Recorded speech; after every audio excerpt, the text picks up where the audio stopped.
এটা কি বলো তো? কামরাঙা। তবে এটার অনেক নাম আছে, অনেকে অনেক নামে ডাকে। কে কোন নামে ডাকো সেটা আমাকে অবশ্যই কমেন্টে জানিও। প্রথমে আমি কামরাঙাটাকে ঘষে ঘষে ধুয়ে গাছের পাতা তো গায়ে লেগে লেগে ওর গাটা পুরো কালো কালো হয়ে যায়, তাই ভালো করে জল দিয়ে ভিজিয়ে ঘষে ঘষে ধুয়ে নিতে হবে। আর যে কোনো ফল বাজার থেকে কিনে আনার পরে যদি তুমি সেটাকে ভালো করে ঘষে না ধোও তাহলে সেটা তোমার শরীরে গিয়ে ক্ষতি করতে পারে।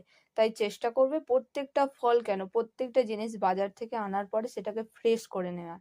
আমি প্রথমে কামরাঙাটাকে তো দেখলেই ধুয়ে নিলাম ভালো করে, তারপর এখানে কেটেও নিলাম। কামরাঙার না 5টা শির থাকে, ওই শিরটাকে সবসময় বাদ দেওয়ার চেষ্টা করবে, কারণ ওই শিরটা খাওয়ার পরে অনেকের অ্যাসিড হতে পারে, তাই অত রিস্ক নেওয়ার দরকার নেই, ওটাকে সবসময় অ্যাভয়েড করবে। আমি এখানে 3টে কাঁচা লঙ্কা নিয়ে নিলাম, কাঁচা লঙ্কাটাকে ভালো করে মেখে নিলাম, পরে পরিমাণ মতন লবণ দিলাম, দিয়ে ভালো করে মেখে নিলাম। ও মাখাতে মাখাতেই তো জিভে জল চলে আসছে। স্বাদটাকে ডবল করবার জন্য দিলাম একটু পরিমাণ মতো জিরা গুঁড়া। তারপরের প্রসেস আর কি, ভালো করে মাখাই চোকাই। গন্ধটাকে ডবল করবার জন্য দিয়ে দিলাম লেবুর রাজা গন্ধের পাতা, তারপরে দিয়ে আবার সেই মাখাই চোকাই একই নিয়ম।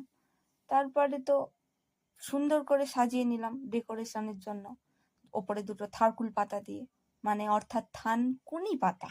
তারপর আমার ভাইকে টেস্ট করতে দিলাম, ও এমন রিয়াকশনটা দিল আমি তো প্রথমে ভয় পেয়ে গিয়েছিলাম, তারপর নিজে খেয়ে দেখলাম না ওকে।